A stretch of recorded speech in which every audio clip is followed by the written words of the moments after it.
Hey everybody, welcome back to the newest episode of the Pixelists. I'm Will, that's Blake, and we're here to talk about all the nerdy things we enjoy. Today, that's a little Exandria Unlimited Calamity.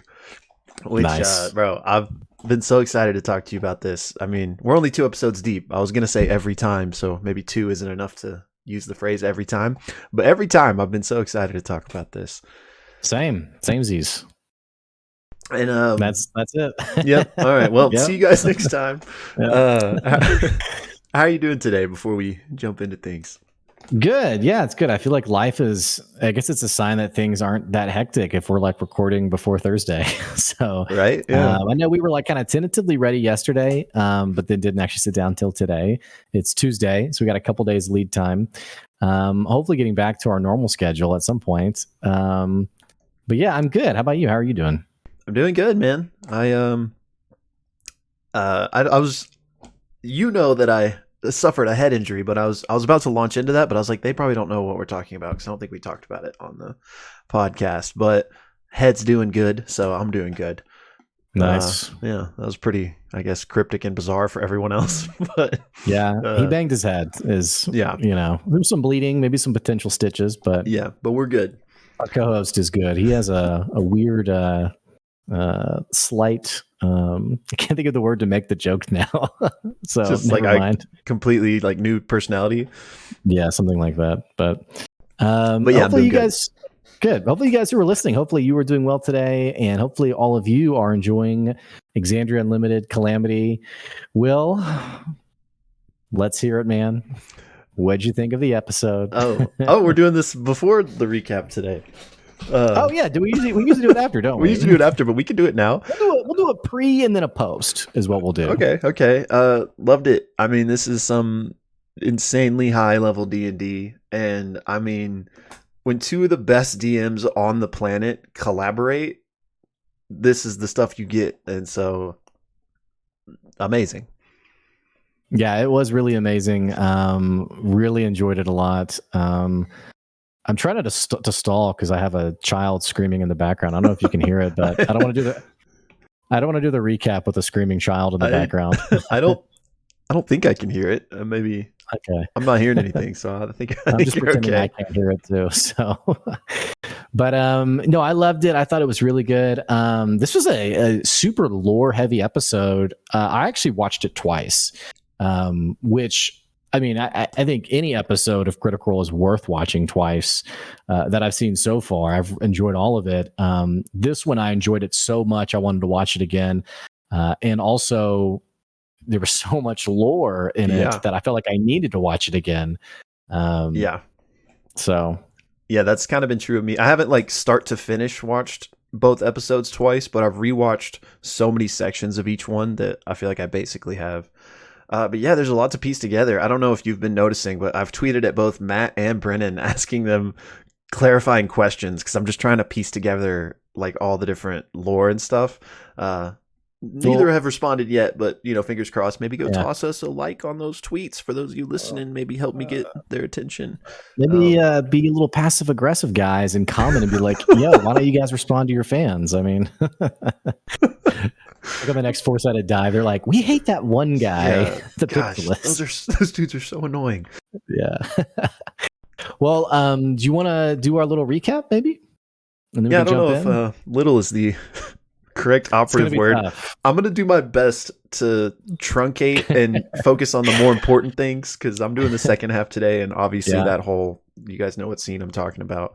But yeah, I'm going to do my best to keep definitely it short. Between the two of us, Will is the one who can run away with run away with the details. So I'll keep mine as brief as possible if you do too. All right.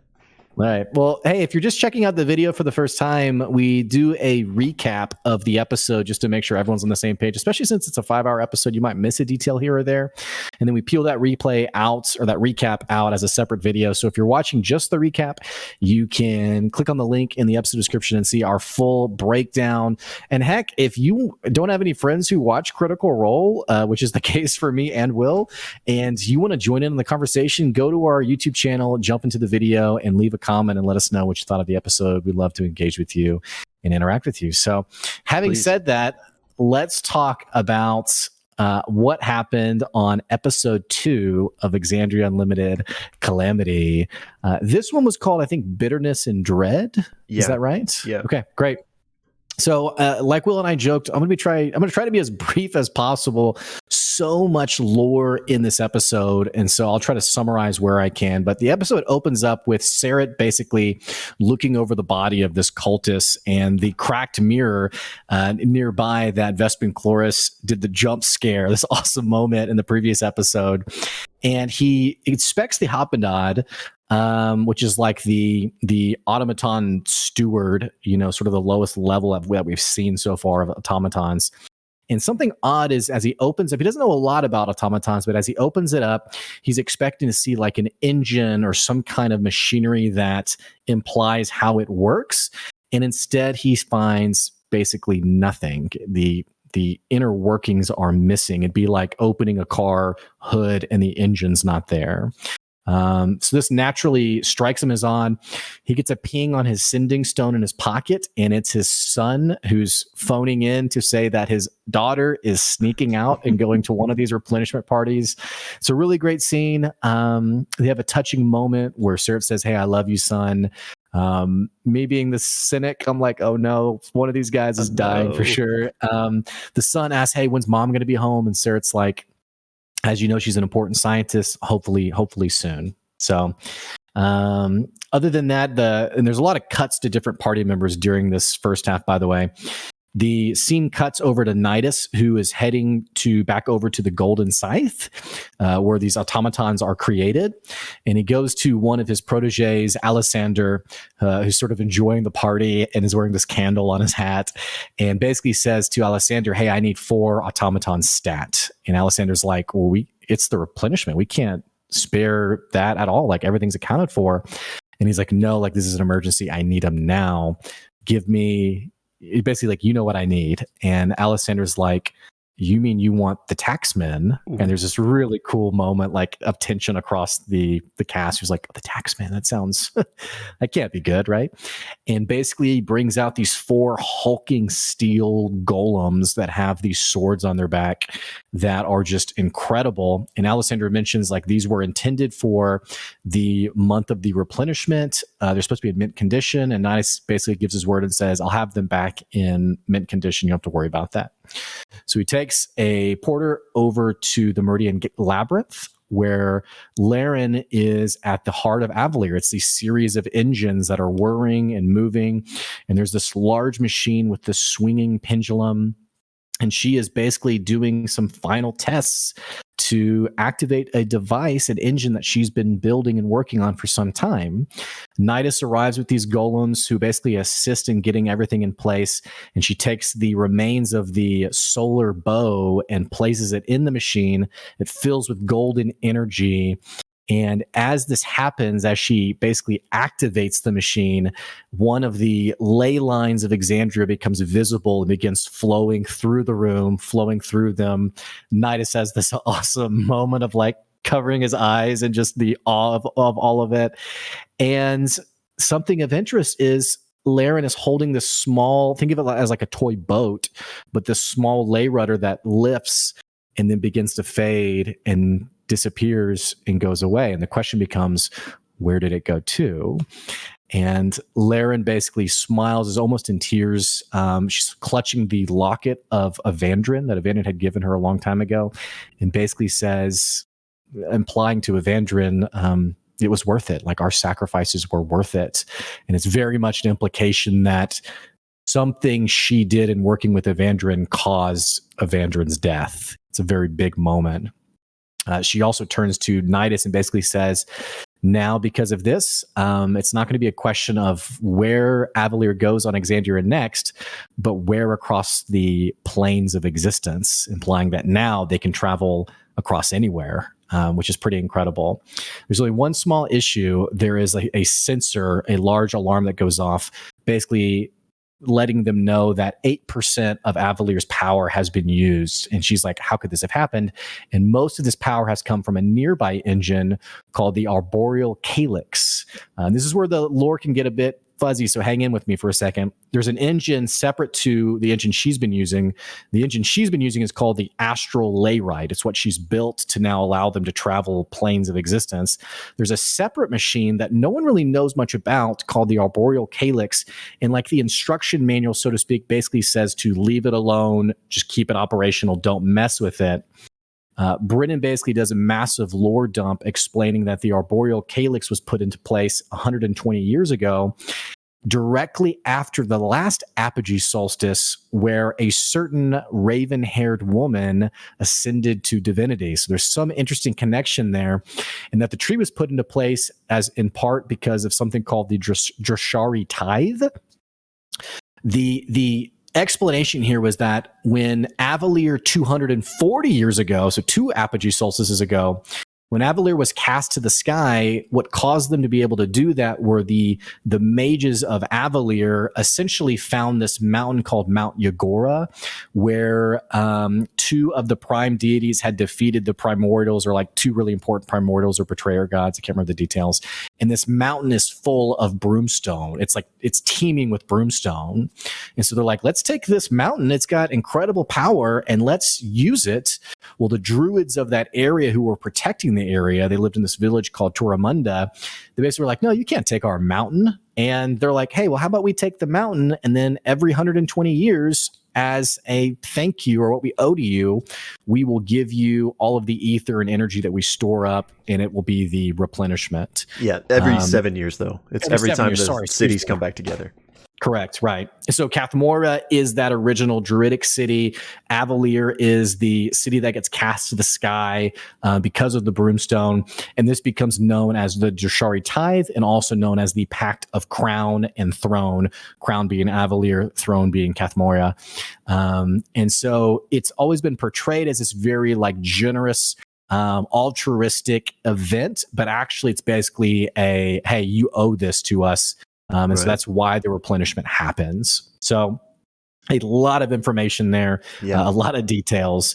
But basically, we know that this Arboreal Calyx is here. And Laren is basically like, I need to figure out why it's sucking up so much energy, because I need that energy to take Avalier into the next plane of existence. Also, what ends up happening is Xerxes shows up. He stopped in at the Golden Side, talked to Alessander, who basically was like, all right, Nidus is over at the Meridian Labyrinth with Laren. And Nidus is separately on the side like, how come no one can keep a secret in the city? Xerxes flies off on his griffin, not before Alessander says there's something you need to know, but he's out. He's gone. He doesn't get to hear it. And in arriving at the Meridian Labyrinth, Xerxes doesn't notice Laren clutching the pendant of Evandran, but basically tells Laren, I'm here for you, whatever you need. And Brennan, the slimy DM he is, basically says, hey, you remember a previous first night saying the same things, Evandran having told you those same things. So there's definitely this implication that Laren is hiding something about Evandran and their relationship.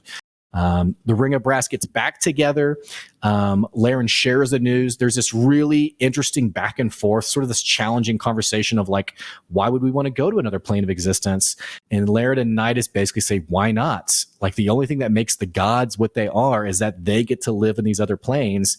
If we go there, then they're like us. Like, we basically ascend to godhood. And there's more I want to say about that in our post recap, Will, just in terms of some implications that were really cool with that conversation. We got a lot to talk about. They talk again, and also from this conversation, they talk about how this has to happen now because it's the apogee solstice. Patia remembers, there's something really special about the apogee solstice. In fact, when I was a little girl, that same woman with the raven hair, I remember her sharing about how special the apogee solstice was. But you know what? No one can really remember her name, especially since she ascended to divinity. So they know this is their only chance. Laren's like, I have to figure this out now. But before they go on from there, they decide, let's look at the cultist's body. So they go in, they do a medicine check, or actually a religion check. Xerxes rolls a natural 20 on the cultist's body. And they basically are told by Britain that this was someone who only 2 weeks ago became a cleric of a betrayer god. His body's riddled with tumors and growths. And the party feels a bit of a pity for this person who's been through something extremely horrific and miserable, becoming the servant of this betrayer god. And they say, wow, 2 weeks ago, that's when Vespin Chloris completed his ritual. Could Vespin be a betrayer god? We don't know. And Laren's kind of, not Laren, Patia's like, well, how did this person get in here? So she pulls out her scrying orb, which is like a security camera, and looks at the hallway outside the room and sees this Hobmadad walking down the hallway and disappearing into this room. And it's implied that it's the cultist who has been using Disguise Self. They go back even farther and they see that this Hobmadad arrived with the Dean of the Throne of Necromancy, Dean Lucretia Hollow, who is also the same person who originally invited Pervon Sol, the champion of the Raven Queen, basically, and who also challenged and insulted him to basically say, you're hiding something from us. But they see her arriving with this Hobmadad. And so there's some closer link there. Okay, that's the first half. And then we go to break. I hope I covered all that stuff okay. Will, why don't you take the second half, which has just as many, maybe even more lore stuff to it. Alrighty, so we pick back up, and like Blake said, Dean Lucretia Hollow came in with this Hobmadad that was in fact the disguised cultist. And the Hobmadad cultist was carrying a gift. Like, people brought gifts to this event, and they noticed that it placed the gift on the table with all the other gifts. So their first order of business is, let's go see what the hell that cultist brought in disguised as a gift. So they make their way over there, and I believe probably Patia, but somebody casts detect magic, and there's no magical essence coming from it. But they find the gift. She opens it up, and inside is a small vial and a note. And the note says, when the time comes, this will be the easier way out. All things end. Lives, stories, even ages. And the implication is that this vial is full of poison. So it's like, hey, just kill yourself, basically. That'll be it's like a cyanide pill, basically. Like, like that'll be the easier way out.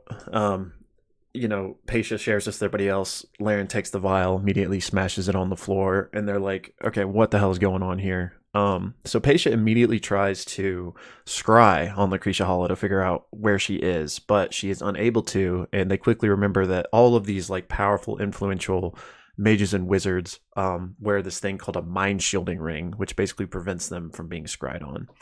So they're like, okay, where did we last see her? And they realize they last saw her talking to Madara Glyph, who is still at the party. So they rush over and approach Madara.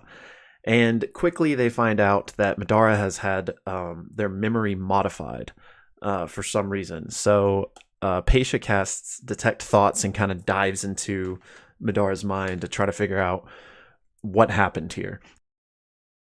And basically what they piece together is that Lucretia cast invisibility on herself and then struck out to go follow Pervon Sol as he was leaving. And another man, let me make sure I'm right on this name here. Magister Cormorant.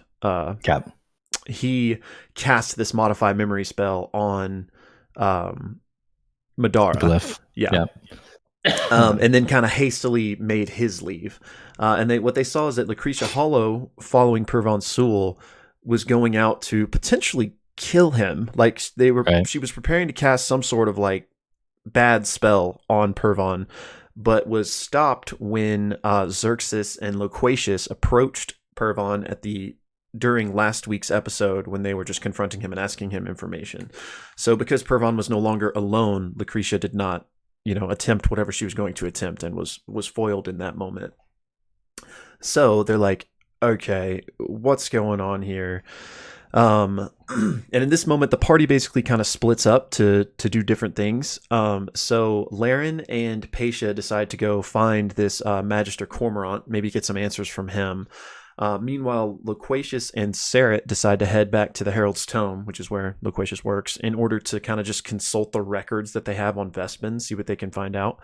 And finally, Xerxes and Nidus are going to go check out the Hall of Prophecy, the Hall of the Oracles, and figure out, like, why are they closed? Like, this is very weird. So first and foremost, we got Sarah and Loquacious heading to the Herald's Tome. They do their investigation, and they essentially land on this these files from a reporter named Elena Tuvaris. And there's one interview in particular with Vespin about the matron's ritual. And Vespin is quoted as saying, "Why would you want to remove a benevolent force from the world? It'd be much better to dethrone something nefarious." And then there's another piece of information they find, which is this like video recording of an old interview.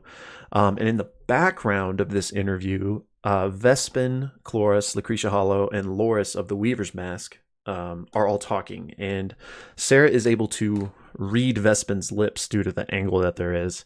And he basically picks up some information about the Tree of Names.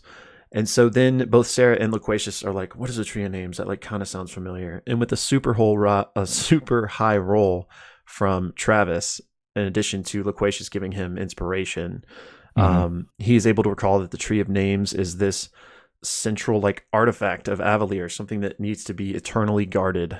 It's not talked about much, but it was protected 120 years ago by the arboreal Calyx, which was built around it.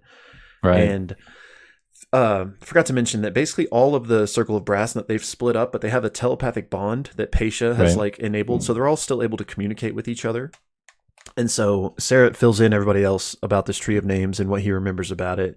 And Evandran brings up, yeah, there was some tree in my dream, you know, that I told you guys are about, with Evandran. And then Sarah's like, Evandran. And he notices there is, in this reporter's files, there is like a file on Evandran, but it's empty. So Sarah asks Loquacious, like, who has access to this? Like, why would this be gone? And Loquacious is like, she doesn't work here anymore. You know, I don't really know what she's doing. I'm not sure why it's gone. We have, you know, other reporters did stuff on Evandran. You can check their files. I'm sure they're there. And Brendan has him rolls like a deception check, and not like that exact specific moment, but just like in this conversation. And he rolls super high, so Sarah doesn't register. Yeah, 31, I think. Yeah. So then we cut to the Magisterium, which is where Laren and Paisha are going to confront this Magister Cormorant. So they walk in, they make their way to his office, and it's locked. So Laren casts Summon Construct and basically animates one of these like enormous statues nearby, and the statue just busts in through the office door. It's empty, the lights are off, but Paisha turns them on, and she, I think, casts Detect Magic and realizes that there is something being like hidden in this room. And basically, initiative is rolled, and we have a really quick combat. Laren essentially casts Fireball. Still can't see, but just, you know, with a general idea and with the AoE of Fireball, just casts it. Does hit, does a ton of damage, and it breaks Magister Cormorant's concentration on his invisibility spell, so he's now visible. And so now the arcane sentry that she animated runs over and like punches him twice, and he just dies, and combat's over. And they're like, oh, okay. And so they quickly like investigate the room, see what they can find, and they do find that he was very interested in Laren's work, the Architect Arcane, and they also find a letter about the arboreal Calyx. And the letter basically says, like, hey, we can't tell you what its purpose is. We don't trust the wizards of Avalier to no limitation. They always, you know, seek higher and higher. If the wizards knew the true nature of this tree, they would only see opportunity. Simply tend to the tree and do not ask about it again. And the letter is signed by the head druid of the Gaudashari. So next we cut which is the druidic city that was protecting Mount Yagora. Right, for those who are so basically, yeah. The Cathmore are a part of the two. Right. At least I assume. Yeah, right. So next we cut to the Hall of Oracles, where Xerxes and Nidus are. They make their way in.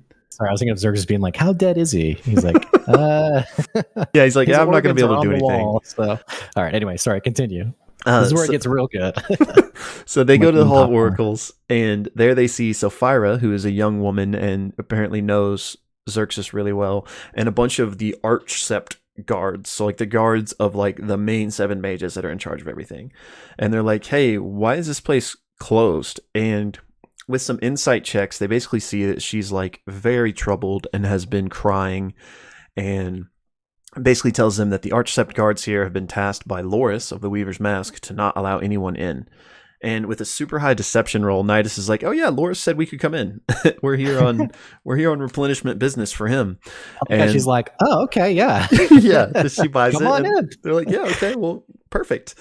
So, and like I said, Xerxes and Sophira have some sort of previous relationship. So he's like, "Hey, I can tell you're upset. Like, you can tell me anything. Like, I'm here to help." And she's like, "Okay, come with me." And she's like, "I'm glad Loris sent you. Like, he only took over yesterday after Volusia broke her staff and denounced magic forever." And they're like, "Whoa." And who Volusia is, she's also a member of the Ring of Gold, and basically like Loris's counterpart. They are both the apprentices of Evandran, who is one of the 7. Right. So she tells them that, hey, about 2 weeks ago, Oracle started going crazy, speaking false prophecies. It all started with this one named Carwin, and then as other people started to try to like help her, they too went mad. And now it's basically down to just me. And they're like, whoa. And is this what caused Volusia to renounce everything? And she says, I don't really know. I just heard her and Loris arguing, and she said, if these gifts harm us, then we should not accept them. And then, she basically broke her staff and said, I'm out. So they're approaching this bedroom where Carwin, the original one who went mad, is being held. And Sophira's like, hey, it's really better if just one person goes in there at a time. Like, just trust me, basically. And so Xerxes is like, okay, yeah, I'll go in there. And as they're making their way there, Nidus is like, can you show me these false prophecies that she was talking about? And Sophira's like, okay, yeah. So that's what they go and do while Xerxes comes into this room. And he notices as he approaches through like this bathhouse with a bunch of mirrors, there's like cracks all in them. So he goes in and he sees Carwin, this woman, laying on a bed with these like white runic symbols in a circle around the bed.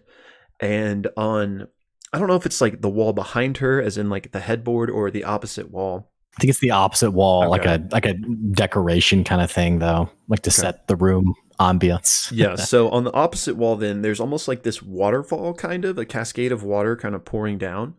And in the reflection, he can, the water is reflecting the room. So in the reflection, there's also a bed and someone in it, although it is not Carwin. It is instead this red-horned figure, the same one Xerxes recognizes from his dream in episode 1, except they're now like humanoid size. And Xerxes does cast like divine presence or something, and he notices that Carwin has a slight celestial ping, but it is completely overshadowed by this massive fiendish ping coming from that reflection. So Xerxes kind of like walks into it and finds himself now in another time, another realm, as Brennan describes it, and is now face to face with this red-horned figure that is like bleeding and appears to be dying in this bed. And Xerxes is like, show yourself.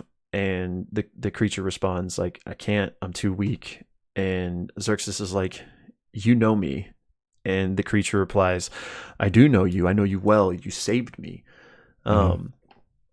And he kind of approaches, and you can tell Xerxes is like, he's like a good guy. He like wants to help this grievously injured thing. And it tells him like, hey, it's okay. I can't die. I'm not in danger. It just hurts. You saved me before the Dawnfather could destroy me. And Xerxes asks, who are you? And they respond, betrayer, sinner, most unclean. I am the Lord of the Hells. And then there's basically this massive kind of lore dump in this scene where the Lord of Hells explains that when the gods first arrived here, they were all like with the primordials and this energy of the world. They all came and wanted to offer their own gifts and mold this magic. And they just one by one were offering gifts to the world. And the Lord of Hells, Asmodeus, as we come to find out, said he was one of the ones kind of late to arrive to the table. And all of the good gifts had already been offered, already been made, so there wasn't much left, and he kind of had to take the scraps, had to take what he was given. And as they're talking, Xerxes realizes that this man looks like Evandran, And the Lord of Hells explains that, yeah, I was the most beautiful of them all, and I appear to mortals as who they find most beautiful. Um, and he basically starts breaking down, being like, no one has shown me kindness like in so long. And he kind of just like starts sobbing and explaining more about how, the gifts all were offered by the prime deities. So when he showed up and these other betrayer gods showed up, there wasn't much left. So they had to make the gifts he offered were like lies and betrayal in order to be the other side of the coin, accentuate like the value of honesty and truth, like to make these good things even better. He created these other things like lying and deception to emphasize the goodness of those things. Exactly. And, he thought that it would make the earlier work matter more. But as time passed, mortals called his gifts evil and wicked and cursed him, and none said prayers in his name. So Asmodeus and these other betrayer gods were basically already hated. And then the prime deities kept giving more and more gifts to their creations, which basically just widened the gap even more. And again, the primordials were on this world before any of these deities came, and with each gift that the gods would give the mortals, they were kind of stepping on the primordials' toes more and more. And it eventually rose to a boiling point where the primordials rose against the prime deities, and the betrayer gods sided with the primordials because that was who they originally like made a deal with. And he has this big moment of saying like, and we were called the betrayers, like they were just honoring their original agreement with the primordials. So after all that lore is kind of dropped, Xerxes is basically begs Asmodeus to be like, do not forget me if you like fully break free from here. Do not turn your pain on your children. Like, let us help you, and we will, make those who did this to you pay. And Asmodeus is like, not for all the ages of the world will I ever forget you. I am I am the father of lies, like, the Lord of Hell. I know when someone is lying, and I can see people's faults. And your fault is that you are too trusting, and you are being lied to, and not by any god. So Xerxes is like, okay. And he kind of looks back through the portal from whence he came, and he sees his like crumpled body on the floor and realizes that he's kind of having like an oracle-esque vision in this moment. And he's like, all right, I got to take my leave soon. But before he leaves, he asks, why was Evandran's spirit in that dream with the tree? And Asmodeus says, it's because your connection to him, his spirit must have somehow been near.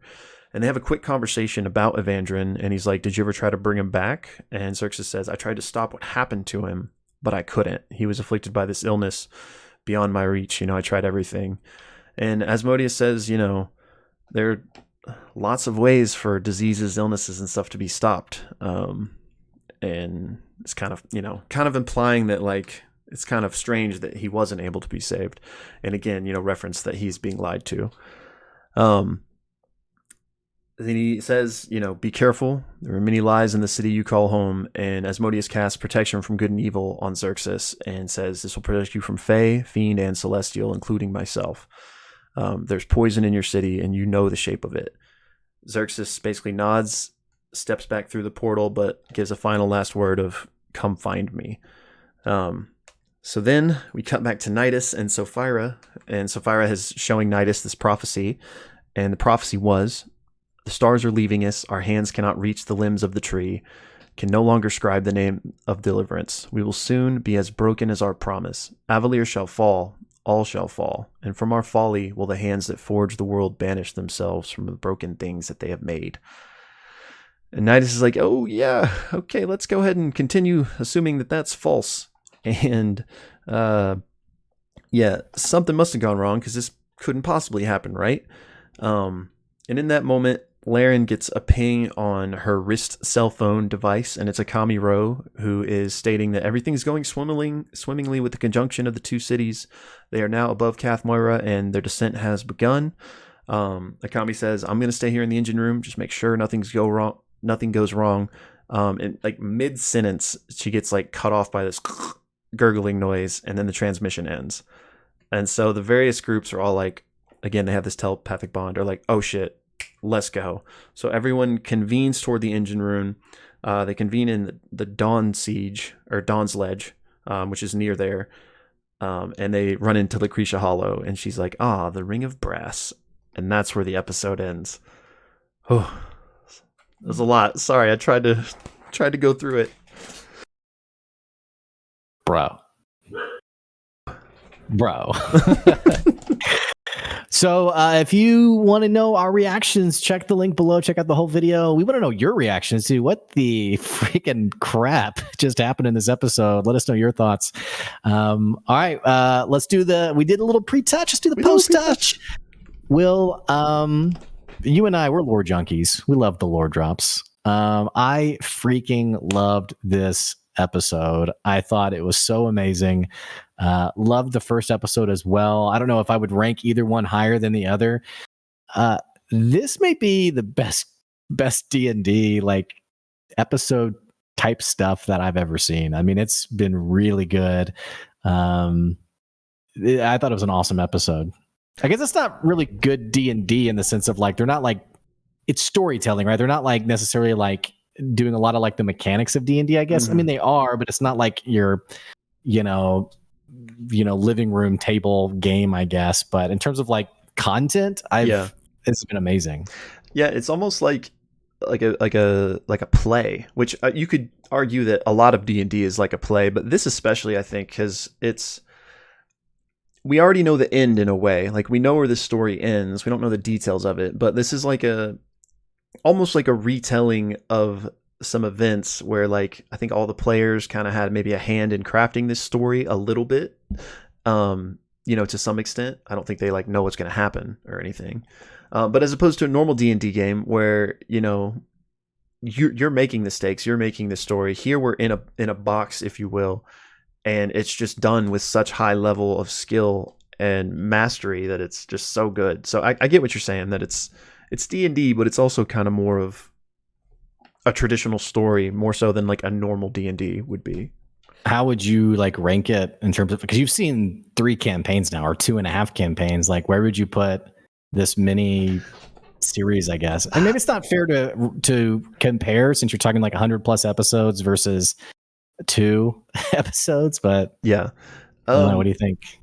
You don't want to pick a favorite between your kids, you know what I'm saying? But I think, and I could wax poetic on this for like another 20 minutes, I'll spare everybody, but I do think it's kind of a distinctly different, almost type of story. Like, I don't think it's really fair to compare this to campaign 3, but that being said, this is some of the highest level, best D&D I've ever seen. Like, I think I mentioned this in our pre part, but just 2 of the best DMs in the world collaborating, like, of course it's going to be good, So yeah, I love the comment that they had been like spending the morning together. Like, I mean, there must be just so many cool like riffing off each other. Like, and then we can do this and then do that. Yeah. So, but yeah, incredible. I think with episode 1, I said it was probably in my top 10 episodes, and this one probably is too. It's that's just been really good, Yeah, I will say this one, my wife watched most of the first one. She didn't watch really much of this one. I think the lore, I mean, like I said, I love the lore drop. I think maybe for someone who's not like running their own YouTube channel on Critical Role, I don't know, actually. I'm just kind of assuming, like, for me, I'm just like, yes, more lore, give it to me. And I'm waiting for like, the extra content, like book release and all this stuff, which we've talked about. But yeah, I'm curious, like the average watcher. Like, I have some friends who I've recommended Critical Role to who I haven't talked to yet, who are like part of my campaign. Mm-hmm. I'd be really curious after they watch a couple episodes, like what their reaction will be. If they'll be like, yeah, I got kind of lost in the weeds, or if they'd be like, yes, that was amazing. Yeah. So. Yeah, I'm curious too. And I doubt it, but if anyone is watching this video and like you don't like EXU Calamity is your first experience with Critical Role, please let us know what you think as well.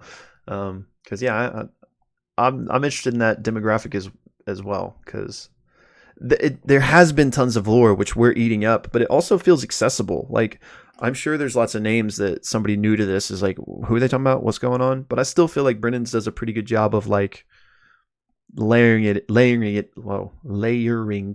in to not be like just a massive confusion.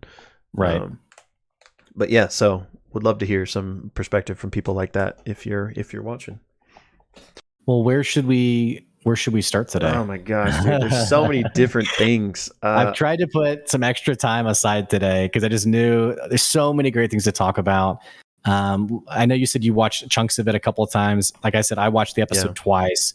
And then since then I've watched, like, I have some other scenes up. I sent you a scene from earlier with Asmodeus. Yeah. So dealer's choice, man. Where to begin today? I think we should just dive into one of the most interesting parts, the Asmodeus scene. Yeah.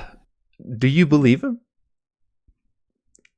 Oh my gosh, man. Here's what I will say is as Asmodeus is in my campaign, they haven't interacted with him yet.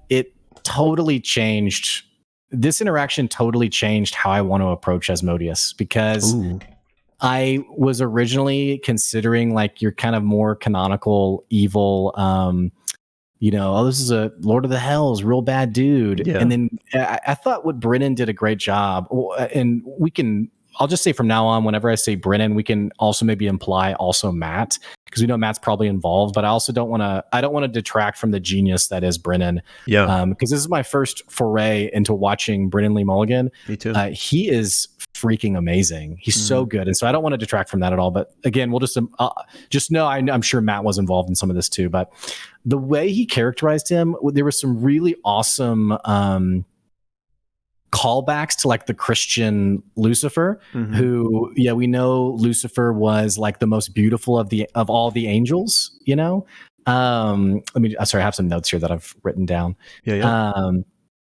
This is actually one of the first times I've written a bunch of notes also, because I didn't want to miss any details. So we know one of the most beautiful of all the angels. We have very similar comments made with him being like, I was known as the most beautiful.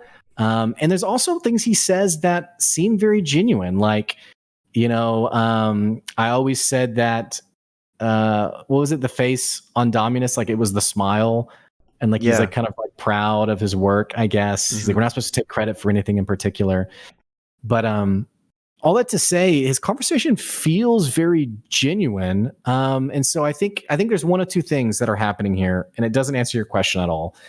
I think it'd be a really interesting counter to the typical story of good and evil. Like, here are the bad people who did these bad things, and instead it being, no, actually they were doing just as important work. It's just that it's how their work was perceived, creating lies. Like, you think about like the father of lies, and when you think of like the typical Christian father of lies, you think of like deceitful, conniving, whatever.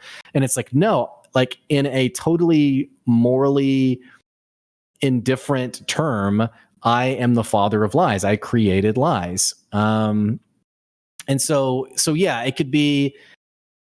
Sorry, I'm just kind of rambling as I. No, that's what we're here for, man. That's what we're here for. I think there could be a really cool potential. Like, these were guiltless deities who were sort of cast into unfair suffering, because he even mentions I've been burning for so long. But I want to go back to what I said in our last episode, that I felt like the dream was intentionally manipulating Xerxes. I think that Asmodeus is being genuine in some of the things he's saying, but I think he's telling half-truths, like telling just enough to still be honest, but not the whole story, to basically manipulate and trick Xerxes. And it could even be maybe Vespin Chloris took over his seat, so to speak. I don't know, man. What do you think? I've kind of just rambled. What do you think? No, yeah. I mean, all I'm gonna do is ramble. I agree with you. I think he was being, or not to put words in your mouth, but I think he was being honest, but manipulative. So I think the things he was saying were true, and maybe half-truths is a better word. Like, I think the things he said were true, but maybe he was leaving out things, if that makes sense. Because I mean, that's a really compelling and interesting story, the way he laid it out there. That, that wasn't like these deities, the betrayer gods, weren't, at least initially, like malicious. They were just offering the only things that were left to offer. Um, but I definitely think that there's he has his own agenda, right? I don't think he was just, oh, this is my terrible sob story, like please help me, Xerxes. He wants something from him, and I think, I mean, there's so many questions as to what that could be or what's coming next. And you posed something very interesting as well. That is it possible that this is Vespin having already usurped the true Asmodeus, and he's like caught between this mid area before he can like fully, manifest. But kind of regardless of if that's the case or not, maybe this really is the true Asmodeus and it's not Vespin. I definitely think that this, to put it simply, told the truth but was being manipulative, and we've yet to see to what end. But I don't think he was lying, which I think is something. Like, well, here's the question: why doesn't Asmodeus mention Vespin at all? Yeah, because I mean, what I'm saying? Like, why wouldn't he just be like, oh yeah, this dude Vespin Chloris has like come down to my house, and he says, I mean, he does say like, there is a comment where he says like the door was blown off its hinges, basically. It says like it was more explosive than that or something.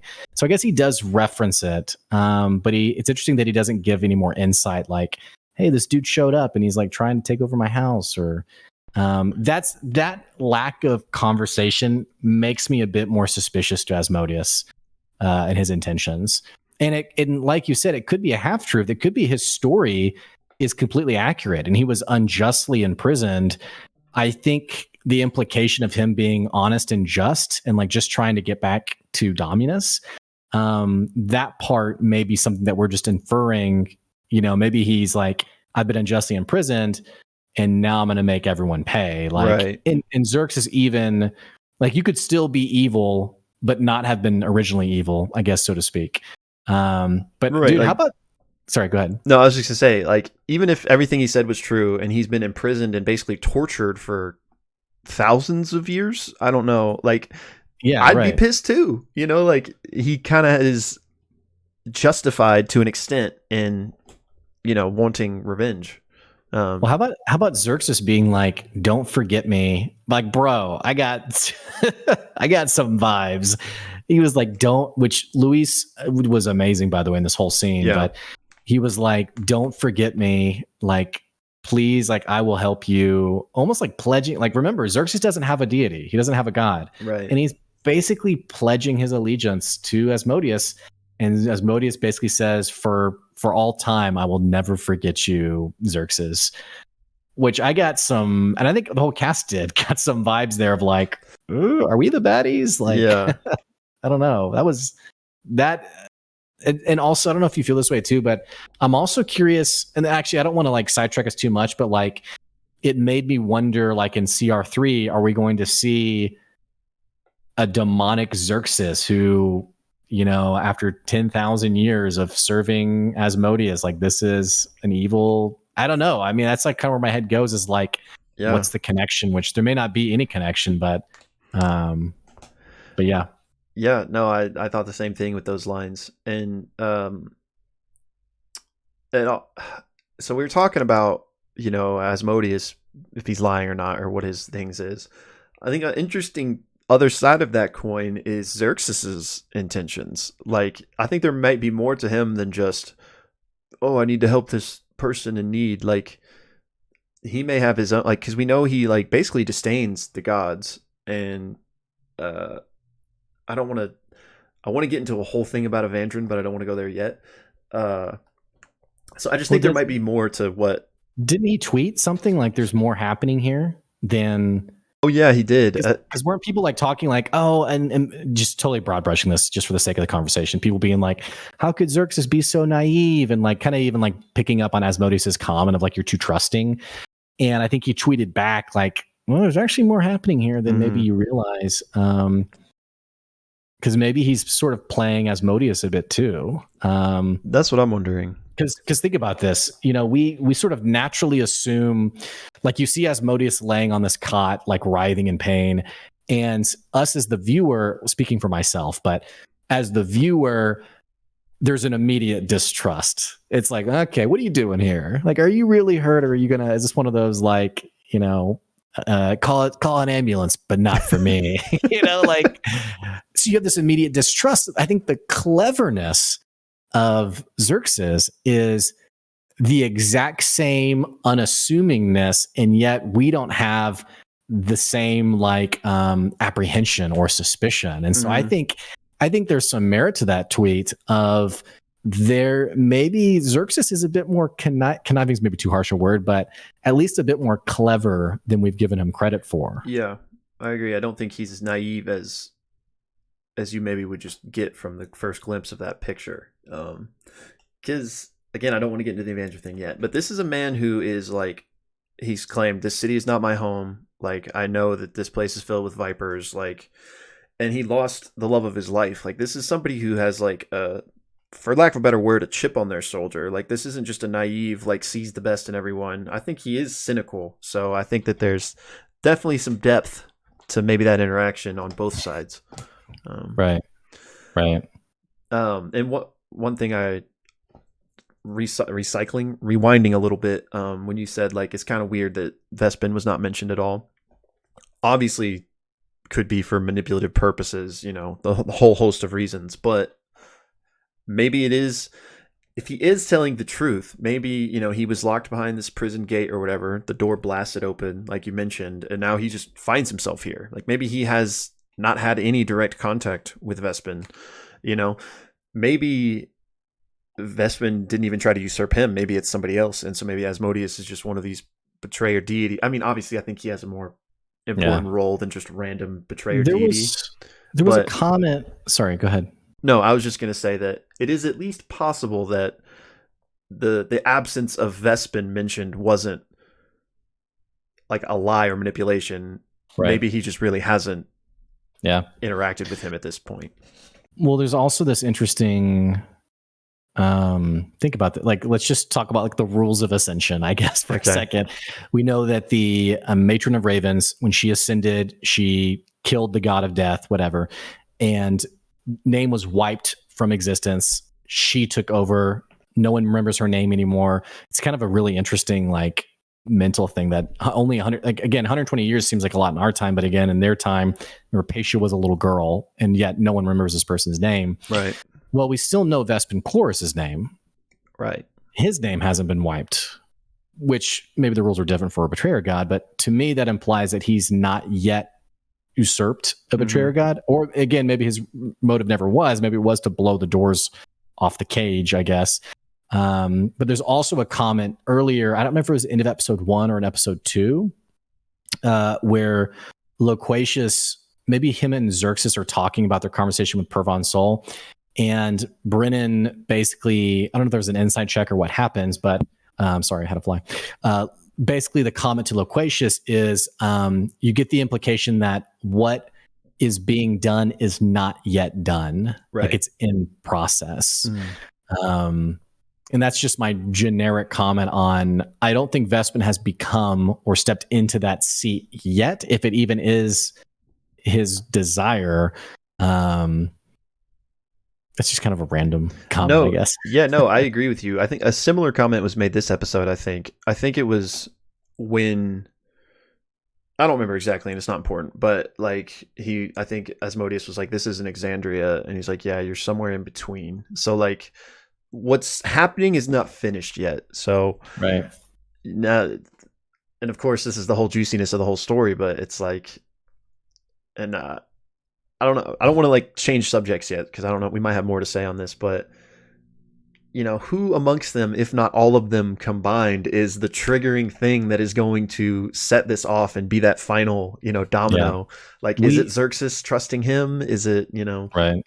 Here's what's interesting. We talked about this in our last episode, which I think I made the comment that, Vespin Chloris, whenever the CR3 team finds his diary, it's like, oh, the diary of Vespin Chloris, the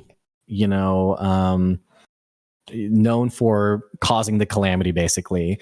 And I made a comment, because we got some real crazy mad scientist vibes from Laren in the first episode. Yeah. And I think the comment I made was like, wouldn't it be interesting if Vespin was the fall guy, but really the cause of the calamity was Laren or one of the heroes at the table? I think you make a great point. I think I think we're getting more and more evidence in this episode that these people have some kind of ambiguous moral ties. Oh yeah. And each one of them, I mean, even Paisha has a connection to.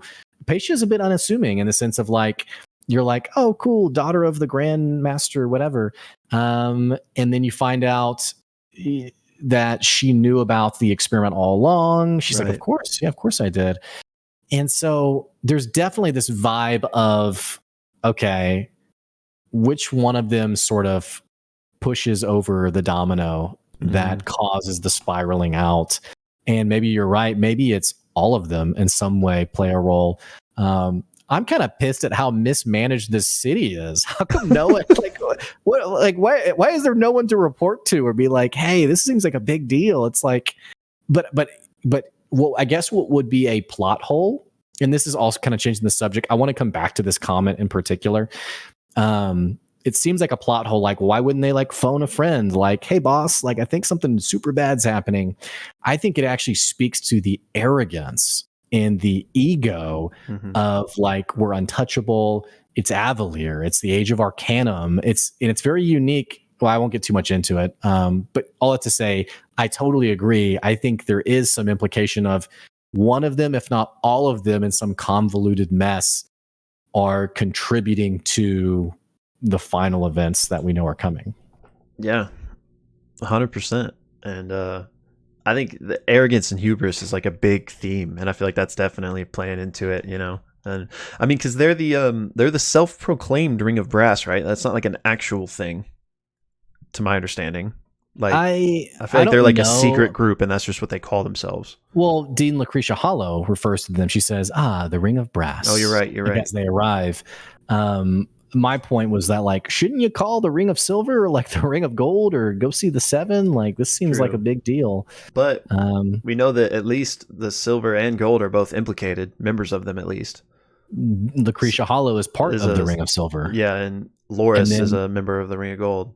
Yeah, Loris is the apprentice of Eladrin. Is that right? Eladrin? Yeah. I mean, that is right. I don't know if that's how you say it, but that's what I said. Yeah. Which so was Volusia. Yeah, so both like, what's Loris up to? Which in episode, I don't want to get too far off track here, but in episode 1, when Paisha was talking to Eladrin and Loris, you know, they told her like, oh yeah, Volusia is retiring. She's going to go move to some city. To Marquette. Yeah, she wants to be a bigger fish in a smaller pond, basically. But clearly now we know that's not true. Like, she basically had a breakdown and renounced magic. So yeah, Brennan said that a mage doing this is so unheard of that Nidus is almost like nauseating at the sight of the destroyed, because they see this pile of ash and it's like, this is the remains of her destroyed arcane focus, like her staff, I guess. Which I actually wondered, like, did they kill her? Or because there was some major, like, Volusia went to go live on a farm down the road, you know, type vibes. I don't know. And we know Loris kind of stroked Paisha's ego a bit and said, hey, I think we're tapping you to be the successor, like the next. Like, wasn't that what was said in episode 1? I feel like that was like an implication, like, hey, so there's a spot opening up type of thing. Right. Yeah. There's a lot. Okay, so maybe are we good on the current? I mean, we might jump back to it, but the whole Asmodeus. Yeah, and I was going to actually say maybe we could stay in the Hall of Prophecy since it's tangential, and then we can kind of blow out from there. Is that okay? Yeah. Okay. I told Joy about this. I loved because I was wondering how are they going to handle this organization within the city that can basically see the future. Like it's this is what I appreciate, and maybe I'm like way in over my head, like such a Kool-Aid drinker of all things Critical Role, but these things that would be like messy plot holes that would be a bit annoying, I like the flavor of how they're addressed. And so you have a organization of future seers. Well, why couldn't they stop the calamity? Well, because when they started getting visions, like, I just love the detail of it was so horrific that it drove them insane. Like, that is such a cool detail. And I love also, like, when Nidus reads the prophecy, how I can Sapphira is like, that can't be true, right? And he's like, no, of course not. But you're kind of like, you're all screwed. Like you're done. So yeah, I just really appreciated that detail. It's like an insane asylum now. Yeah, and that, also to speak to like the arrogance and hubris, they just, that has to be false. Like you're going mad, you've lost your touch. We could never fail. That must be false. You know what I'm saying? So they're like, right. And clearly it is true. Like that's gonna happen. So I like how all those pieces kind of slot together. Because that is a good. And there was also a comment on the prophecy was sent off maybe to the Octothurge, which I don't remember what the Octothurge was. But it's another one of those organizations. But wasn't it like it was sent off and it came back like, oh, that's false? And it kind of, to me, gave the implication that someone purposely, like we know Lucretia Hollow's part of the Octothurge. It gave me the implication to me that one of those people was like, oh yeah, this is false. Don't worry about this. I mean, I don't know. Definitely possible. I mean, she clearly is in on something with Loris and I guess Vespin. I mean, those three were all talking to each other in the back of that interview. So, and clearly they're all three making moves. So I guess it's safe to assume that they're all working together. I don't know if that's a fair assumption or not, but they've got people in high places with that being the case. So clear, like, maybe Loris or Lucretia themselves saw that and knowing what they had planned. I mean, I'm sure they don't assume that the world's going to end with what they do, though. But anyway, I don't want to get off track here. But yeah, I think it's definitely possible that in addition to just being like, oh, that could never happen, maybe like, okay, nobody can even know that some shenanigans are going on. False. Get that, file that away. Don't worry about that. Yeah, I mean, and I don't want to detract though from your comment on like hubris and ego. Can we maybe park there for a second? Because this is like one thing I've been wanting to talk about. They've done such a great job. It's so interesting because like in history, like the golden age of Rome, there's like not like any text out there that's like, or an average citizen being like, we're in the golden age of Rome. Right, like, right. It's interesting how aware Avalier and like presumably elsewhere, Aor included. It's interesting how aware people are of we're living in the age of Arcanum. Like it's bountiful, it's amazing. Like nothing literally can stop us. And I guess what I want to do is just kind of wax poetically for a second about how much I appreciate the world building of characterizing that ego. Like we know that Vespin, we have the comment at the Herald's Tome of Vespin basically criticizing the ritual of the Matron of Ravens being basically like why would we assume that only one person, because I think it was said that she had shut the door behind her so no one else could do it. Yeah. And he was like, well, why in the age of Arcanum, why would we assume that what's true for one could not be true for all? Mm-hmm. And so I just appreciate the level of ego. And here's what's really interesting. Here's what I thought was really clever was the way this ascension was characterized in the first episode was you're kind of a joke if you're doing it. It's kind of like, don't be the loser kid who tries it. As they're exploring, as Sarah's sort of exploring the evidence, you have the other guy who's kind of like, oh, another one of those crackpots. Yeah. But what is the Ring of Brass doing? They are trying to do it. Laren basically in her comment says, we can go to where they are and then they're just like us. If you flip that, we are just like them. Essentially, putting words in our mouth, we can become gods. This is literally the ascension that she is replicating. And I love I love the implication. It makes sense why she would do this because they live in this time where everyone has been jealous of the ascension and has tried to replicate it in some way. So why wouldn't Laren want to do it? So I just love how, there's sort of like this jealous criticism of like, oh, like people who try that, it's so dumb, whatever. And yet we really want to see it happen. And also they live in this world where literally, I'm trying to wrap my head around this. Literally anything is possible, literally anything except for one thing. And that is just this most obnoxious thing that scratches at them and annoys them. And it's like, we have to solve this. Like, this is the one peak we can't climb up to. Yeah. that's my long-winded rant, man, of how much I've so appreciated the role of ego, and it's also, like I said earlier, it solves the plot hole of why they didn't call someone, or like, surely this is above our pay grade. It's what could go wrong? Everything's amazing, yada yada. All right, Yeah. end rant. No, yeah, and Yeah. to that same point, who they probably think whoever they would call is probably less capable than themselves, But yeah, it's cool that like in this golden age, the Age of Arcanum, the only peak left to climb is to become a god. Like that's the only thing left to grasp. And so I think a lot of these high level mages and stuff are obsessed with it, obviously. But yeah, well said. I agree with everything in your speech there, and yeah, my ego speech. Give me my speech on humility. No, that's what we're here for. So I loved it. I agree. And I'm trying to remember, where'd we park? I don't remember. That's where we parked. Okay. Well, we're talking about the Hall of Prophecy. And right, just, the ego around like, these prophecies couldn't be true. Right. Which, yeah, I mean, again, I just think it's actually something else I would say too. So Fyra mentions that they're all still here. Like they're all the crazy people are still here. It makes me wonder, like when everything goes to hell, like this is basically an insane asylum. I have like total vibes of like the insane asylum getting broken open and these crazy people like rampaging out and just adding to the chaos of what befalls the city. So interesting interjection here. How crazy are they? Because they're right.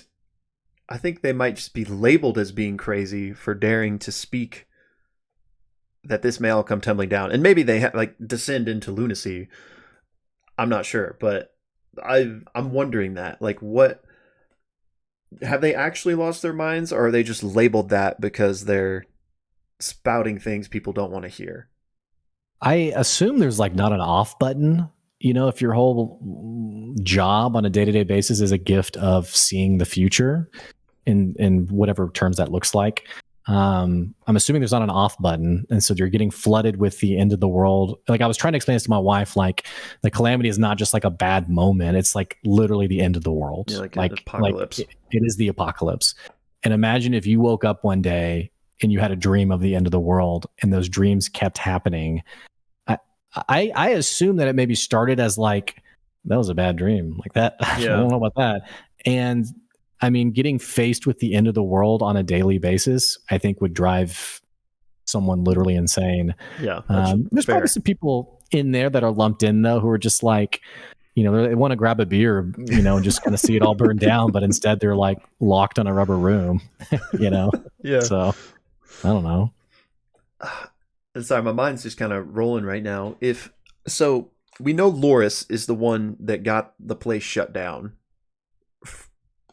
Reasons we can speculate to, but clearly for a reason. And we know that I forget her name. The one in the bed. Carwyn. She had runic symbols around her bed. Yeah.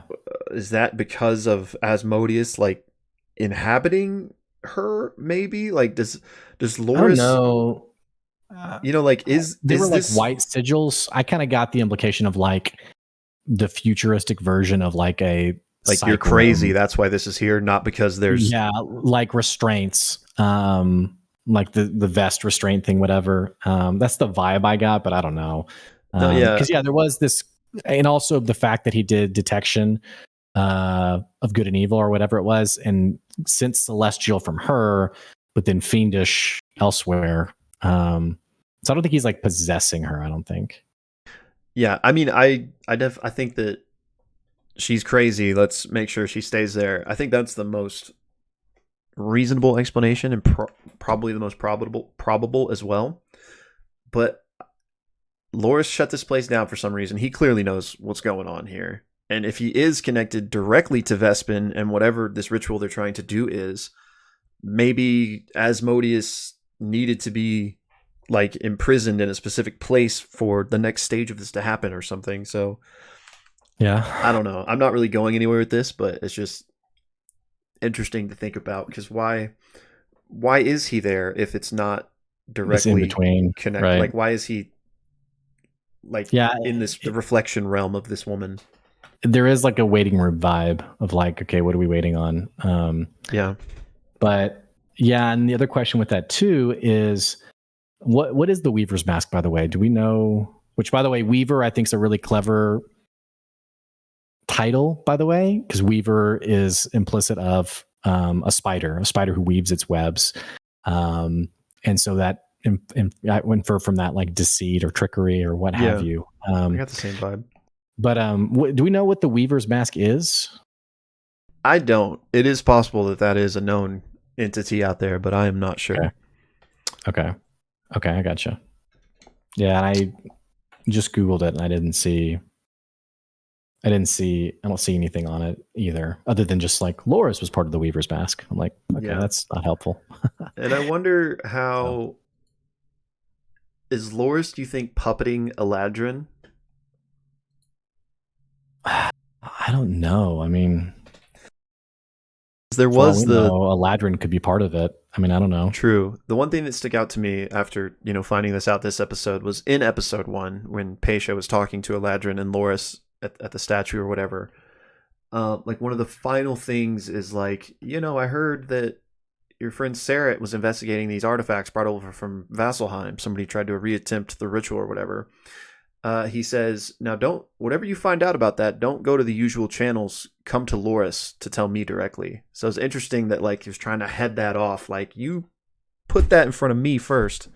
So I don't know if Loris has kind of some strings on Evandran, or like you said, if he is complicit. That's pretty telling, I think. That's interesting. But yeah, I thought so. Okay. Well, be interesting to find out more about him. Let's move from there to the Meridian Labyrinth with Laren, Nidus, and maybe a tertiary topic, Xerxes. Let's be park on Xerxes just for a second. What do you think Alessander was trying to tell him? I have no idea, because that was Nidus's homie, right? Like Nidus's employee. Yeah, because my only guess is that maybe something to do with the taxmen. Like something to do with those automatons he took out. I don't know what though. But other than that, I have no idea at all. Do you have any ideas? No, and I'm a bit thrown as to why Xerxes would be like, nope, I'm gone. Sorry. Like why he wouldn't be like, oh, sorry. What did you want to tell me? Yeah. I mean, I guess, I don't know if that was like in service of the story. Like this is such an urgent thing and the calamity's happening. Like this is one example of like us not paying attention to everything and, maybe ignoring something he should have listened to, or if it was just shut up, I'm working on something else here. But I don't want to segue us too far, but that's like a great, that was just one question. I got a great entry point for what I was just talking about with the taxmen, because we know that, so there was the cultist that looked like what are they called? You remember Hapadark or something? Hobmadad. There was the cultist that disguised self as a Hobmadad, but it was explicitly pointed out that was not the same one that Pesha pinged when she was like detecting thoughts of the whole party and heard Gordranus like in one of their heads, and then the Hobmadad, just like crumbled, and Sarah goes and investigates, and that's when he sees, oh, there's no engine in here. Right. So later in the episode, we find out. I don't know if Sarah just asks Nidus or what, but he's like, how does that work? There's no engine in there. And he's like, oh, that's because there's like a server bank at the Golden Scythe, and that's where all like the computing power is, for lack of a better word. And so they're all like remotely controlled from there. Right. So now we have 4 super omega taxmen in the engine room that we know can be hacked because it happened to one at the party. So these people are so arrogant to the point of incompetence that maybe Alessander was going to say something about that, even that like there's been a breach, because like first night his duty is like I guess that kind of stuff, but this can't be good. So I'm wondering if the gurgling at the end was maybe somebody hacked, for lack of a better word, the taxmen, and are now doing whatever they want to do in the engine room. But anyway, that got that out of the way. So what bring us back to what there, you were. no, yeah, because wasn't there also a comment too about the taxman? I think Laren points out that like, oh, they're missing like the arcane armor's sigil or something. Yeah, And Nidus is like, yeah, it has the Don't worry golden about that. sights. Yeah, and he's like, oh yeah. What's up with that? Because that even more so makes me think like, okay, hang on, what's going on there? To me, and this could be completely wrong, but the way I understood that is that like the arcane sigil is basically like the mark of approval that this has been tested, and it's not gonna, no one's gonna interfere with this. Like we fully understand how the magic of this Nothing works. bad could happen here. Yeah, exactly. And it's like, oh, basically like, oh, this hasn't been FDA approved. And he's like, oh, it's fine. It's Golden Scythe approved. That's what I took from it. I don't know if that's what it was trying to portray or not, but that's fair. That just speaks to like lines of failure, though, that there's, the only line of defense, I guess, is, yeah, like you said, the Golden Scythe server bank. Doesn't give much confidence right. in them. So, but yeah, so they're at the Meridian Labyrinth. Laren successfully uses the astral layrite. They've built this machine that can presumably take Avalier across Exandria. Quick data point, by the way. What is Dominus in relation to Exandria? I think it's just so Exandria is like the world.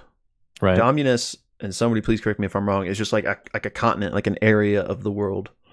Okay. What is it present day? Good question. That's what I was wondering, because they reference Grisar, which is Taldore. They reference Marquette. So yeah, I think it's more in the Wildmount area of the world, which is like the opposite continent. And something interesting that I saw pointed out was that Asmodeus refers to, he's like, Dominus is my favorite. I refer to it as the smile of Exandria. In current day Exandria, there are this string of like islands known as the Shattered Teeth. So maybe the smile was decimated during the Calamity, and now Dominus is the Shattered Teeth.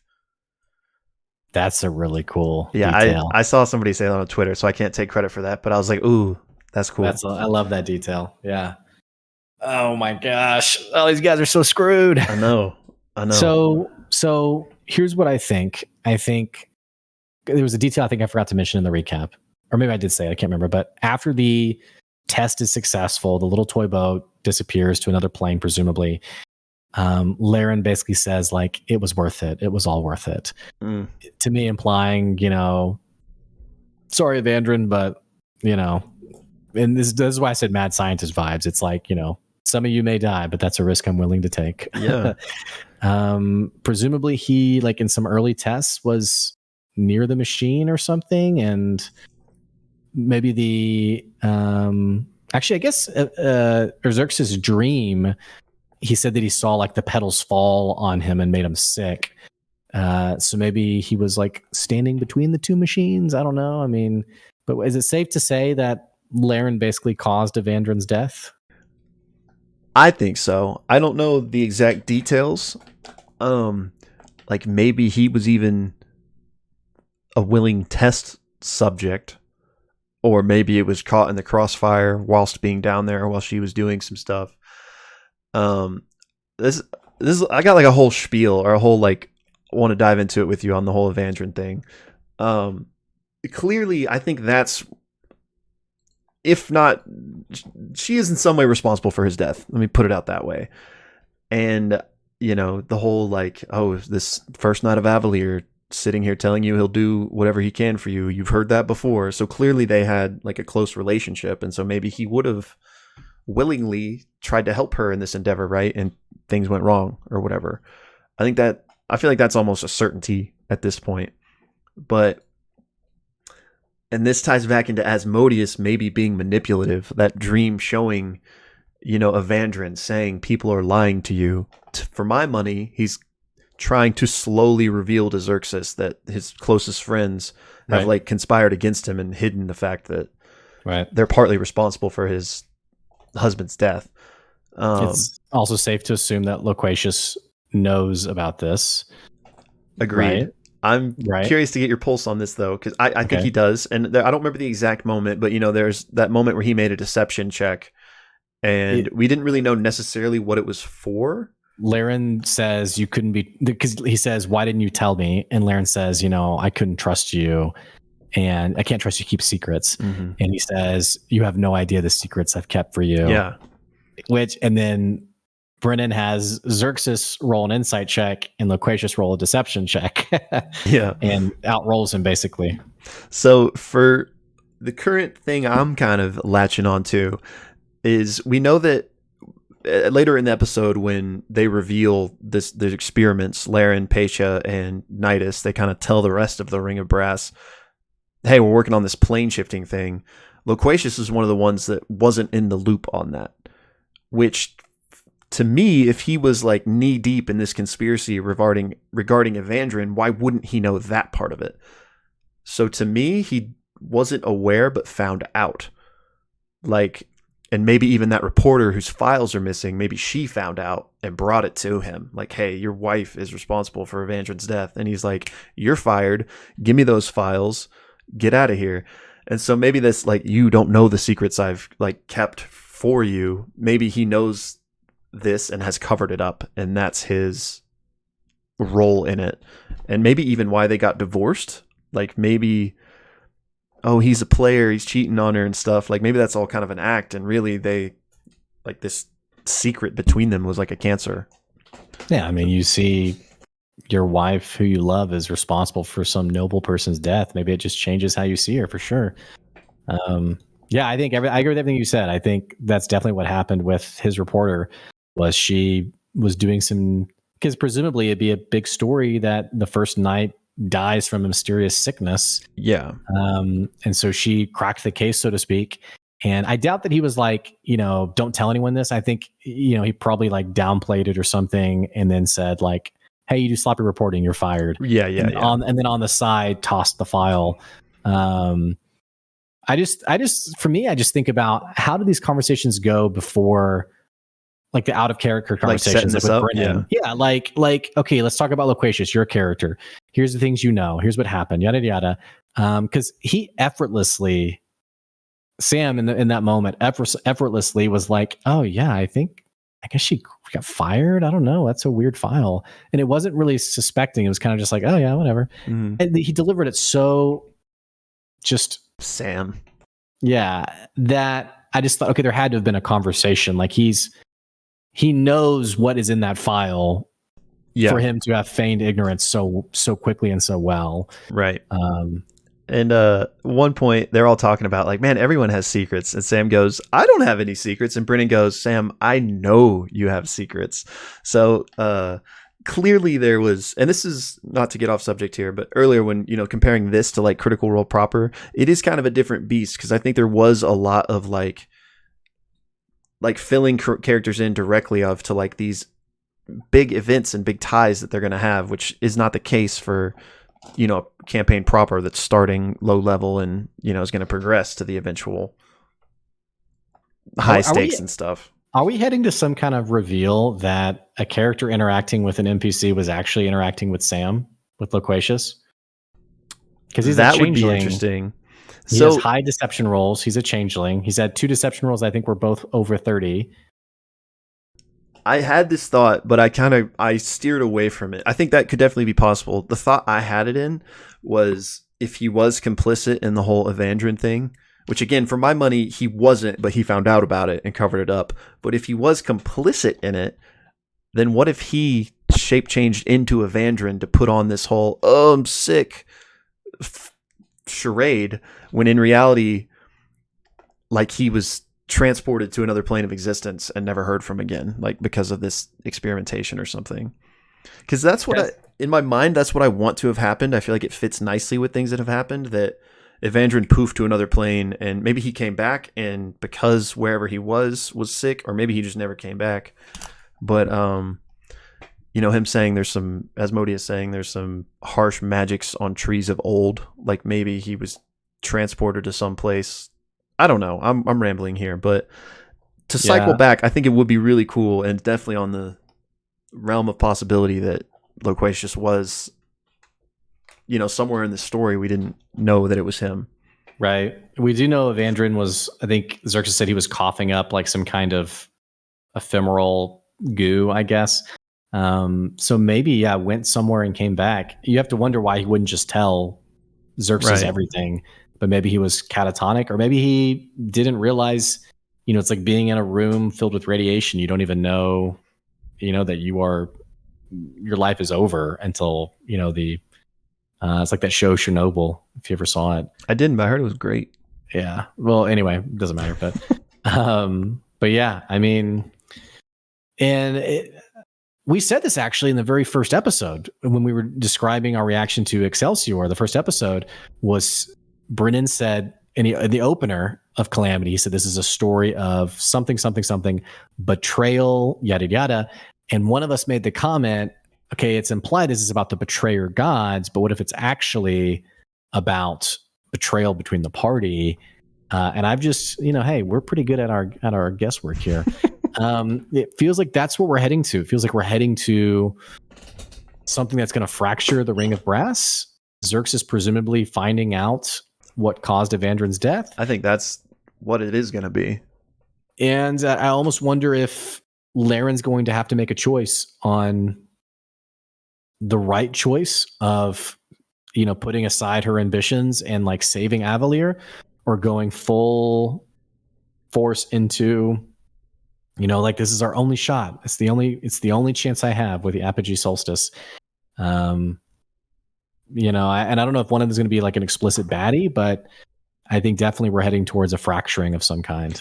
I 100% agree, and I wouldn't be surprised if they roll initiative on each other and some die, if not, I guess everyone wouldn't die in that one fight, but I wouldn't be surprised if some of them kill the others before the end of this, because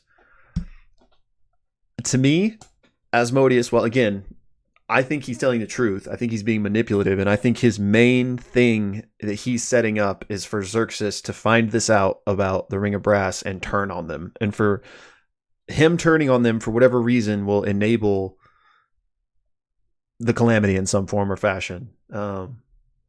Because it just seems everything is lining up too perfectly for that not to be what Asmodeus wants. Like showing him that vision and keep reminding him people are lying to you. Oh, he was sick. And in this age of Arcanum, the age where diseases, illnesses, and stuff are no longer a threat to mankind, no one could help him. Like, seems fishy, Xerxes, so. Yeah, and Xerxes is definitely mistrusting, where he makes a comment like, I know there was a way to bring him back.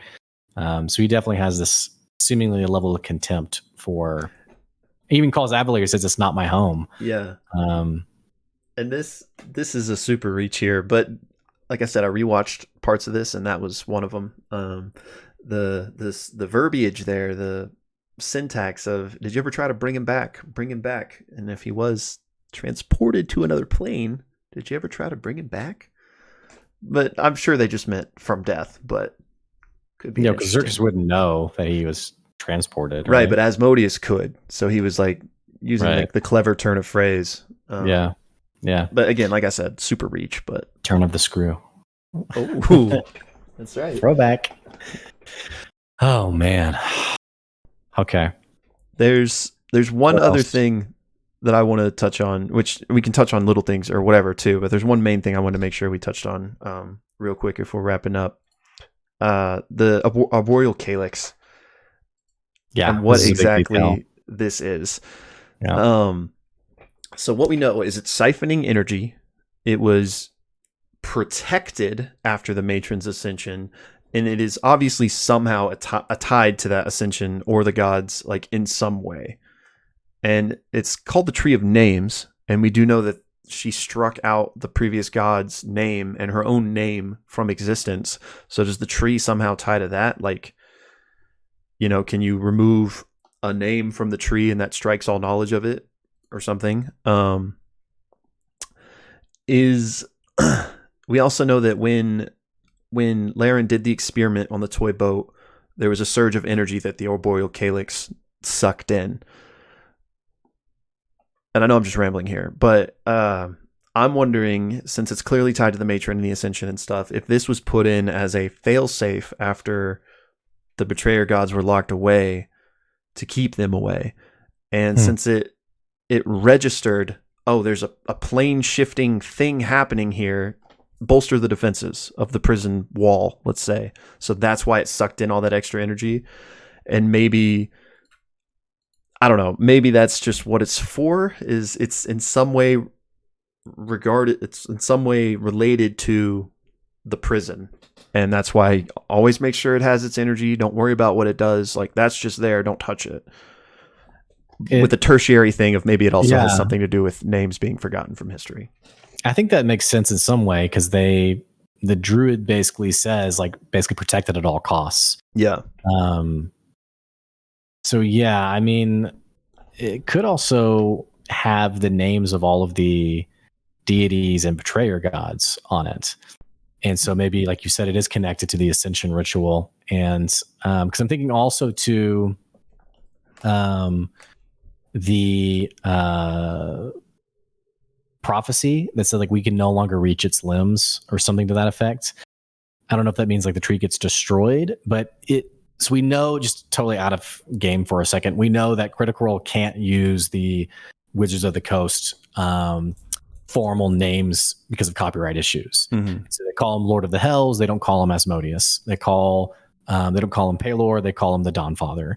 And so it would be like a really interesting, clean explanation for why they can't, because if the Tree of Names is destroyed, maybe none of the names are now remembered and can be called on. And I don't know. I mean, it totally beats me. I have no idea. But no, that's interesting. I like that. Yeah, I mean, I thought that'd be kind of a neat way to explain why they don't call on deities by names any longer. But we can agree that it's incredibly important. I like how you characterize it of it being like a failsafe and not like the actual door, because we know Vespin Chloris didn't use the Tree of Names in his original ritual. He was in Vasselheim, and presumably succeeded in whatever he was doing. Right. So yeah, I like how you framed it as a failsafe. But I think Travis said it well. When they realized the Tree of Names was there, he was like, that's big. Like, we have to protect that. Like, that's super important. So, why is it on Avalier? Maybe that's just where it always was. And when they split the city, they had to take it with them or something. Yeah, and I wonder why the druids didn't keep it. Why wouldn't they keep the tree? Right. Because they obviously know the most about it, because that letter was from like the head druid. Well, maybe it's like you said, it's a failsafe in it. In realizing what's happening, it absorbs that energy away. Like, it siphons it off to, because we know that the tree was placed there after the ascension. And so maybe... Well, I think the tree was always there, but the arboreal calyx was constructed after the ascension to like protect it. I could be wrong, but that was my understanding. Yeah. So that the tree was older than the ascension, but the calyx was added after that. You're right. Well, regardless, though, that decision to add the calyx was it was 1 year after the 1 year after.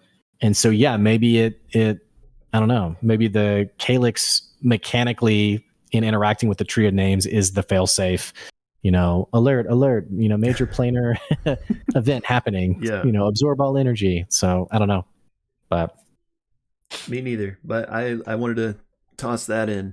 Or maybe the tree's been manipulated and corrupted. And so it's not like a failsafe. Maybe Vespin and whoever else, because in that conversation that they pick up from the B-roll footage, Vespin says like, oh, did you know the Tree of Names is in Avalier? And Loris and Lucretia Hall are like, really? What? So like, there's some kind of lore behind the Tree of Names. Maybe they know they need the Tree of Names to do what they want to do. And that siphoning of energy is because they've actually manipulated it or hacked it in some way. And they've just been waiting for Laren, because we know that Grand Magister Corminth, something like that, was studying her work, right? And so maybe they were just waiting for her to run these tests so they could use all of that energy. I don't know. Yeah, and I mean, where the episode left, something's going down in the engine room, which perhaps it's to destroy the arboreal calyx and get at the tree, or I'm assuming it's for the tree in some way or another. I just don't know exactly how yet, but. Well, is the engine room the same as like the navigation room? Because like they're heading to the helm. They didn't say the Meridian Labyrinth, so like I don't know if it's the same building or if it's a different building. Because they said they're heading there, and Brennan's like, you see the building, and so yeah, I don't know if it's the same building. If it's like you have the engine room, then you have like the pilot seat. So I'm not sure about that. Where was, I don't remember her name, Akami Ro, I think maybe that was it. Where was she? Was she at the helm or was she at the engine? I think she's at the helm. Oh, okay. Well, which I was also like, why is she calling Laren? Why not call like, a super well, maybe important it was person, maybe it was just a word choice. Yeah. But still meant the engine room. Yeah, she's at the helm, but she's helming from the engine room, right? Yeah, you could be totally right. Because we'll find out for sure. Yeah. Because if she's not, then it wasn't the taxman, presumably. Right. I mean, I still think you're spot on. I think you could know these taxmen are gonna. This isn't a Chekhov's gun. I mean, I think these guys we're in big doo doo with these guys. Which what a hats off to Brennan's world building. You want to activate the taxmen. I'm just like, could you have implied anything more nefarious and yet so unassuming, like in a name? Like it was so. I don't know about you, but from like a DM's perspective, like I feel so. Insignificant's not the right word. Not like insecure. I'm just so like bad at DMing. I'm just like, there's so much more I could be doing. Like it's amazing how much work these people have put into building the world. And naturally, I mean, it's like a major, it's a major media project, multi-million-dollar franchise. Yeah, I mean, they built Grand Magister's Corinth's, keep forgetting his name, but they built his office, and it's a set piece that's there for about 8 seconds.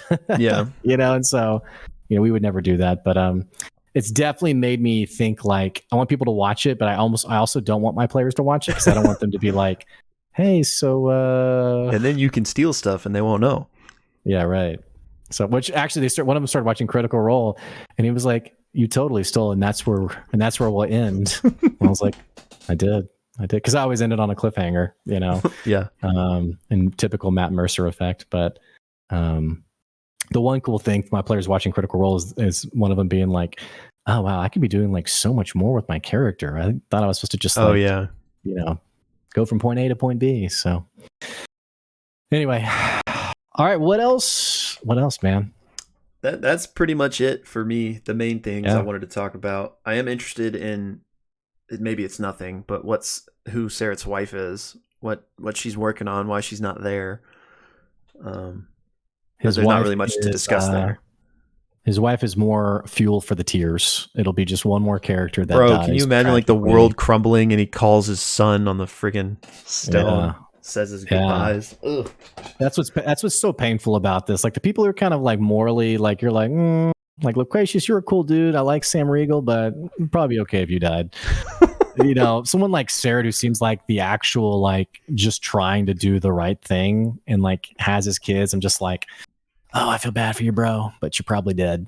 So yeah, I'm glad you said this, and not to get on a whole nother thing, but we were talking about maybe everyone kind of has their thing that's contributing to the dominoes falling and the calamity happening.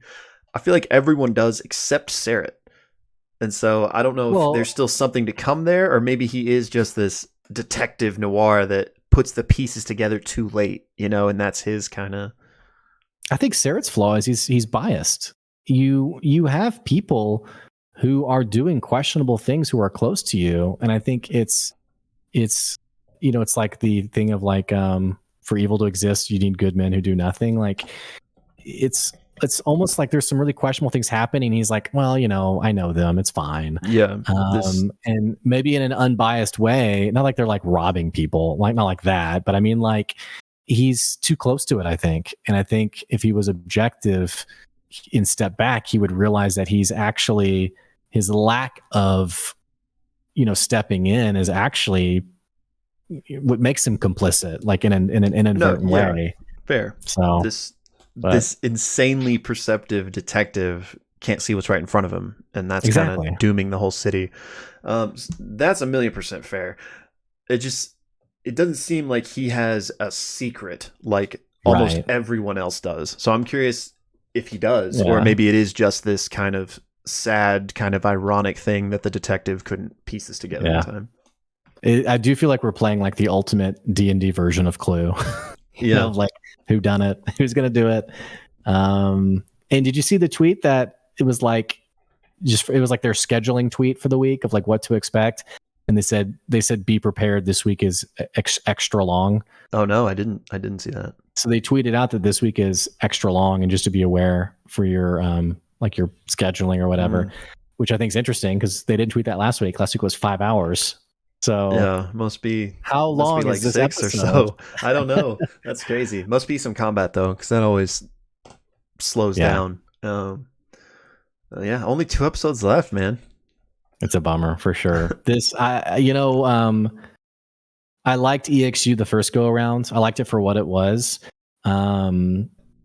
This is definitely going to leave me wanting more of Calamity, the Calamity world. And sadly, these characters who presumably aren't going to make it. We presume. I mean, maybe they talk to a 10,000-year-old mage and it's a blind woman, and it's, you know, maybe Fern getting the person having their second dinner or whatever it was actually Laren, you know, old and blind. Oh my gosh. You know, I mean, having her lunch. I'd be really curious to see if any of these characters are going to pop up again as the actors themselves coming to the table, you know, in some like ghostly, ephemeral way. I don't know. Yeah, but, Lord of Hell Xerxes shows up to the table. Who knows, right? I mean, it'd be kind of wild. That would be cool. And then also, you know, the other thing I'm curious about too, we still don't know what's going on with Ruidus. The skies haven't been mentioned at all, by the way, which I think is interesting that there's not like in framing the scene that there's not like a comment around it. Part of me does wonder if Avalier, we know Laren is able to take Avalier to a new plane. I'm trying to battle this with like the comment on like Avalier will fall. I'm thinking, will it fall? Like maybe will it fall from, because sometimes, you know, prophecies are kind of like half truths. Like it's not the whole story. Right. Maybe it falls from Exandria's sky, but goes elsewhere, you know? And I actually saw a comment that said, you know, maybe Avalier's been living on Ruidus this whole time. You know, I don't know. But it'd be interesting if those people actually, it's like Dalaran and WoW, like they, you know, world's ending, peace out, guys. There's precedent for shit like that, and we know her goal is to transport the city, so maybe she does, and so, you know, maybe it is in another plane somewhere. Or it'd be interesting to see. Yeah, I agree that it might not necessarily mean literally falls to the ground, but I think there's a lot of evidence to point to that is what happens. Especially, you know, the dream and like what happens when you look up and you see the ground fast approaching. So sorry that I was being so hopeful and optimistic about our friends. You're like, no, Blake, no. I think I'm still leaning towards it probably does actually crash. But I wouldn't be surprised at all if the plane shift was successful and, you know, maybe it crashes to the ground in some other reality entirely or something. Yeah. All right, well, super long episode coming this Thursday. Let us know in the comments what the heck's going on. What's your predictions? What are your thoughts? What have been your reactions to the series so far? And we'll be watching Thursday night. And then if it's extra long, we'll be aiming to get this episode 3 out, maybe over the weekend if we're lucky, but probably early in the week. Yeah. So what do we want to do for our thumbnail?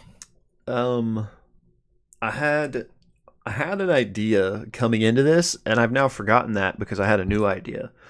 It's when you were recapping about the ley line, and I was like, oh, we could be like like Nidus doing this thing. Yeah. So we could do that. But again, I had an idea, but I don't remember what it was. So, I like the Nidus thing. Okay. It's beautiful. All right, yeah. All right, I'm ready. Nice.